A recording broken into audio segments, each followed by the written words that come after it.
Hey guys, and welcome to Should You Buy It, where all we do is talk a little bit about the game and tell you whether or not we think it's worth the cost.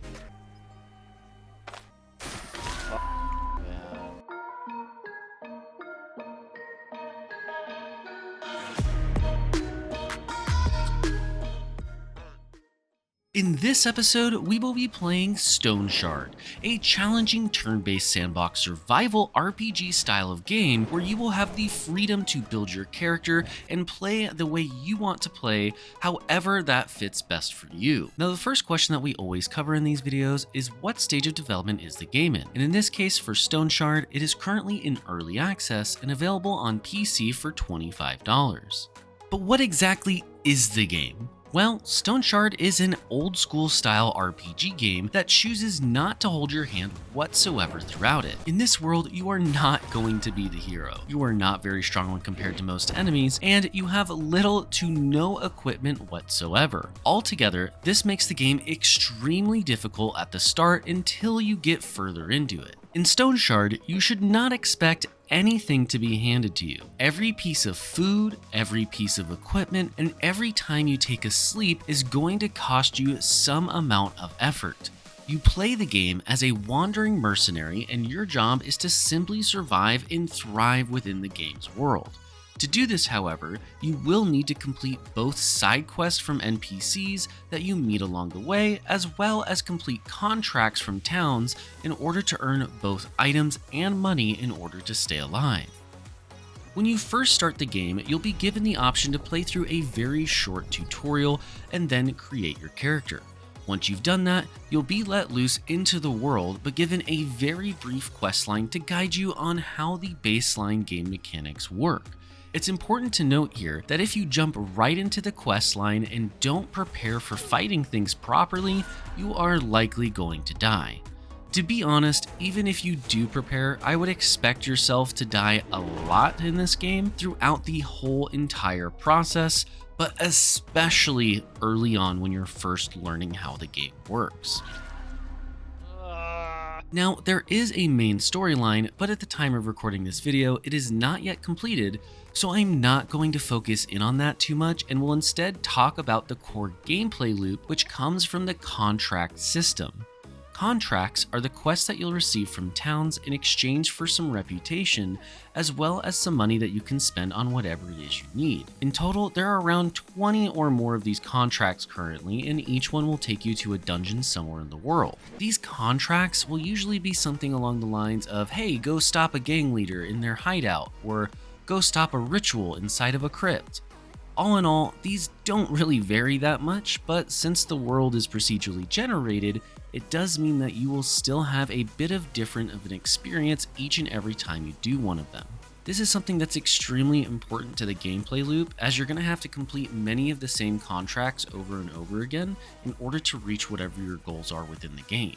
Next, let's take a moment and talk about the game's combat and character progression systems. Combat is going to be turn-based. The way the game works, everything you do will take a turn. Yes, this means moving takes a turn, attacking takes a turn, abilities take a turn, healing takes a turn, opening your backpack takes a turn, and even moving an item from your backpack to your regular inventory takes a turn. This means if you're in combat and have something in your backpack that you need, it's going to take you one turn to open the backpack, one turn to take the item out of the backpack, and one more turn to use the item. This makes a grand total of 3 turns. This means that preparation and careful thought when using your turns in combat is critical, as due to the game's save system, when you eventually die, you will be sent back to the last time you slept in a bedroll, which could cost you up to an hour or more of real-life progress. Let's just say I had quite a few moments of frustration with this. How far back do I go? How far back do I go? Man.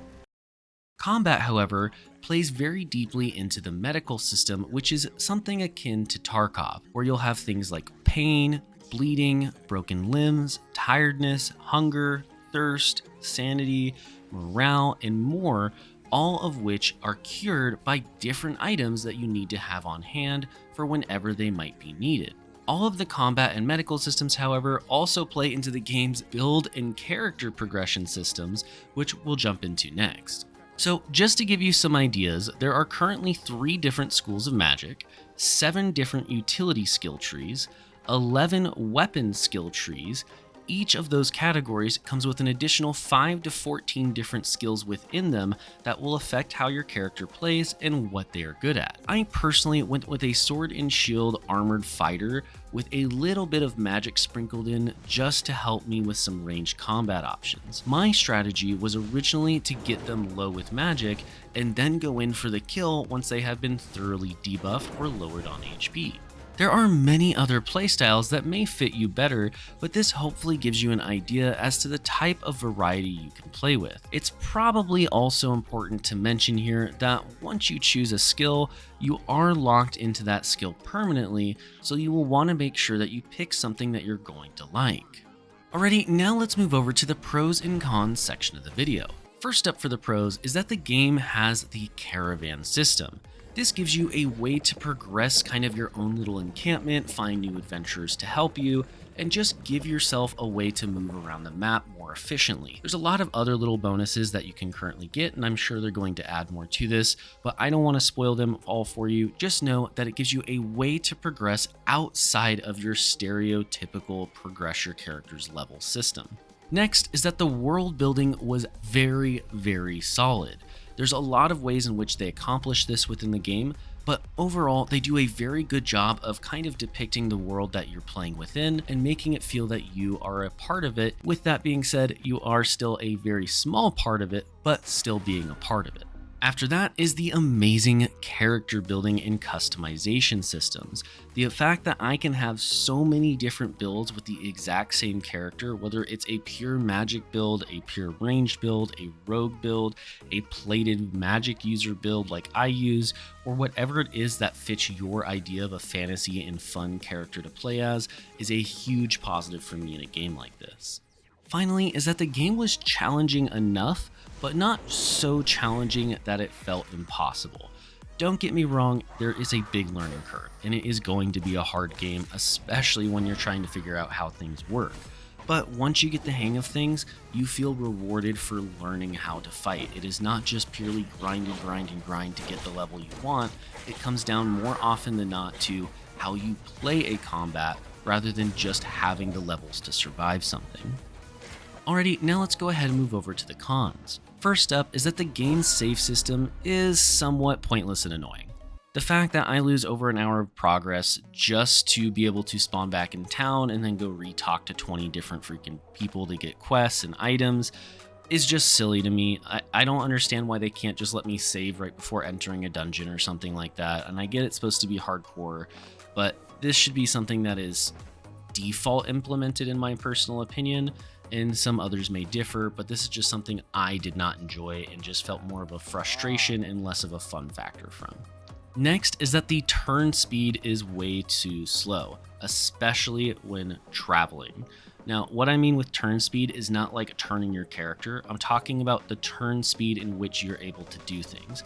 There are mods to increase the turn speed of the game to make things happen faster. That way you're able to play the game quicker. But once you get a base understanding of combat and moving throughout the world, it makes traveling a giant pain in the butt if you aren't using the caravan system. And it's a good thing it's there, but they really need to make a hyper fast mode for when you're just traveling through woods or something like that. With that being said, it can be fine being at your own risk. I just think they need to have some kind of system to allow you to move quicker rather than having to constantly move around the world at a very slow speed. Finally, after about 12 hours in the game, it became very repetitive for me.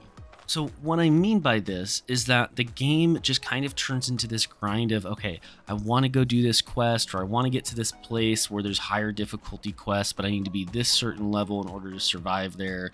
So I just got to go grind out towns quests over and over and over and over and over again. And I finish the main storyline. Granted, I think this issue will be solved in the future, But at the current point in time, I don't feel like it's quite there yet with the amount of content that is not just straight up repetitive. I think it will get there. It just needs a little bit more time in the oven for that. So now it's time for the rating for the game. And when we rate games, we want to get 1 hour of enjoyment out of every $1 that the game costs. So for this game in particular, for Stoneshard, we would want to get 25 hours of enjoyment out of the $25 cost of the game. And after playing this game, we give it 6 out of 10 potatoes. Stoneshard was honestly a very good game, but with that being said, it is also a very, very niche game. Unless you're looking for a very challenging turn-based game, then I can't say that I'd necessarily recommend it. However, if you're up for the challenge that the game presents you with, then there's plenty of depth, choices, and playstyles to keep you playing for more than just one playthrough. The game can get repetitive, but I think the game will become much better than it already is, as the devs seem to be constantly updating the game. In fact, there's already another major update in the time it took me to play through the game and record this video. And therefore, we feel that Stoneshard is more than likely worth the cost. Before you guys go, I do want to give you a quick thank you for watching the video. Like it if you liked it, dislike if you didn't, and share if you've got some friends that might be interested. Thank you all so much for watching once again. I'm Game Advisor, and I'll see you in the next one.